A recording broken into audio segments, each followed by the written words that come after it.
My dear students, today we are going to discuss about the topic sparse matrix and its representation. In our previous lecture, we have discussed about the double dimensional array, address calculations, and the associated programs. So what is sparse matrix and how these kind of matrices can be represented? So first of all, we are going to discuss what is sparse matrix. A matrix is a two-dimensional data object made of m number of rows and n columns, therefore having total m multiplied by n values. If most of the elements of the matrix have zero value, then it is called as sparse matrix.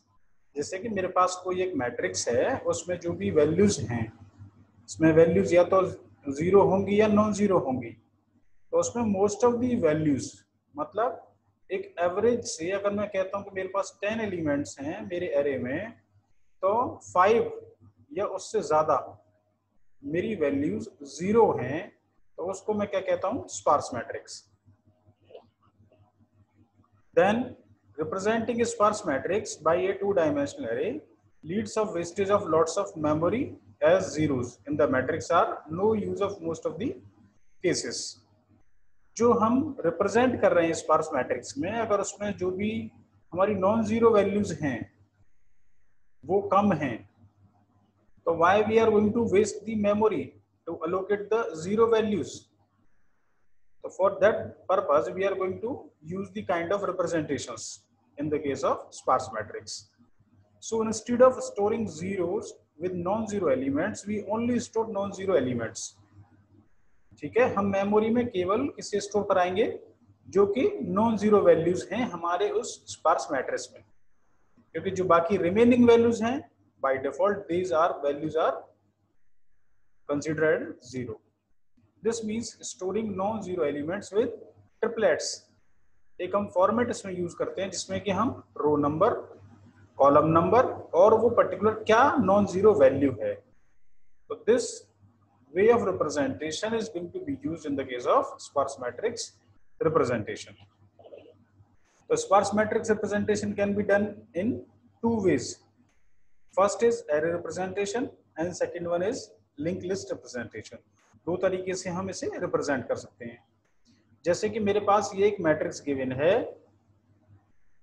ठीक है, और इसको मैं कैसे represent कर रहा हूं? ये मेरा ट्रिपलेट है. जैसे कि यहाँ पे मैं बात कर रहा हूँ 3, ये जो मेरी 3 वैल्यू है, जो 3 वैल्यू है, इसका कौन सा रो है और कौन सा कॉलम है? मैं कहता हूँ कि रो 0 है, क्योंकि ये हम बाय डिफॉल्ट यूज करते हैं. जो फर्स्ट रो होती है इसे मैं फर्स्ट रो बोलूंगा, ये सेकंड रो है, ये थर्ड रो है और ये फोर्थ रो है. इसी तरीके से जब मैं इसे रिप्रेजेंट कराऊंगा तो ये मेरी 0th रो है, ये मेरी फर्स्ट रो है, ये मेरी सेकंड रो और ये मेरा थर्ड रो है.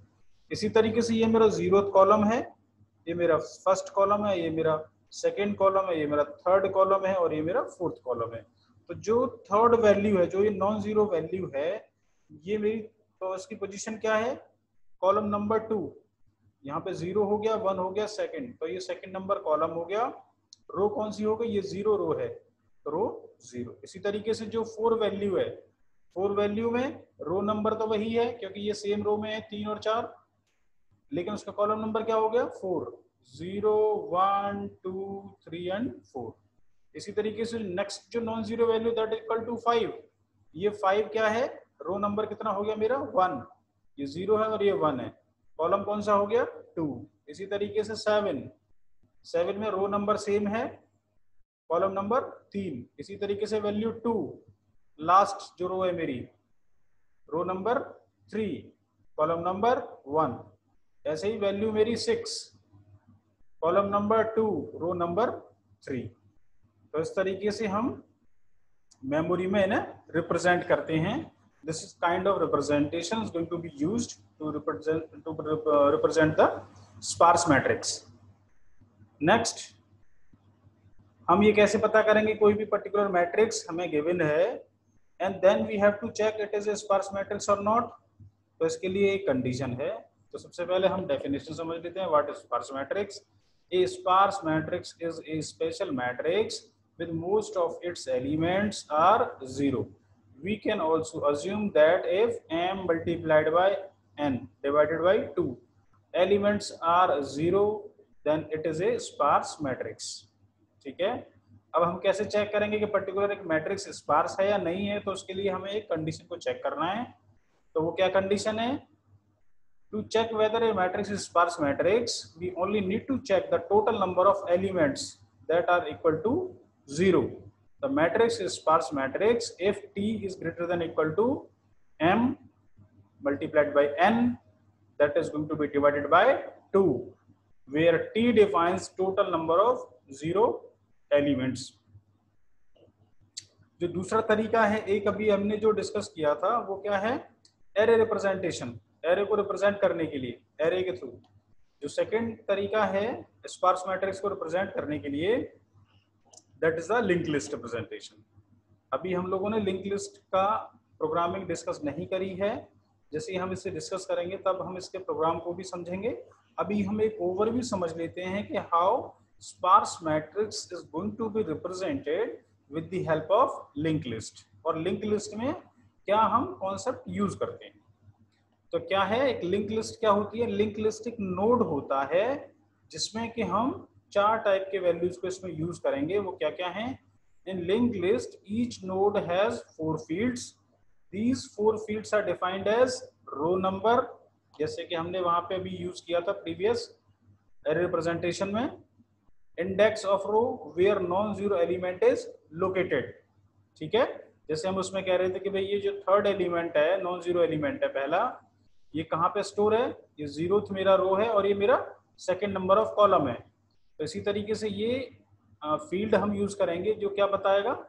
रो नंबर, रो का index. Then column index, that is the index of the column where non zero element is located.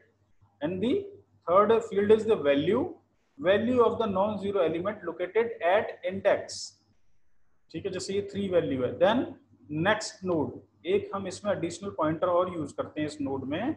वो क्या करता है? Address to the next node. मतलब ये एक पॉइंटर होगा, that address, that field is containing the address of the next node. और ये जो हमारी कंप्लीट नोड है that is containing 4 fields, row, column, value and next. तो इस तरीके से हम इसे लिंक लिस्ट के थ्रू स्पार्स मैट्रिक्स को रिप्रेजेंट कर सकते हैं. अब हमारे एप्लीकेशंस क्या है, हम क्यों यूज करते हैं स्पार्स मैट्रिसेस को, तो इसको हम समझ लेते हैं. स्टोरेज पहला पॉइंट है इसमें, storage. There are lesser non zero elements than zeros and thus lesser memory can be used to store only those elements. तो इससे क्या है कि जो हम एक कोई मैट्रिक्स रिप्रेजेंट कर रहे हैं, अगर उसमें नॉन जीरो एलिमेंट्स हमारे कम हैं तो हम क्या करेंगे कि जो हमारे जीरो वैल्यूज हैं हम उनको मेमोरी में एलोकेट नहीं कर रहे हैं. तो इससे क्या हो गया? इससे हमारा जो मेमोरी में स्टोरेज है वो हमने सेव कर लिया. उससे क्या हो गया कि जब हमारे मेमोरी में डेटा कम स्टोर होगा, we are only going to represent the non zero values in our sparse matrix.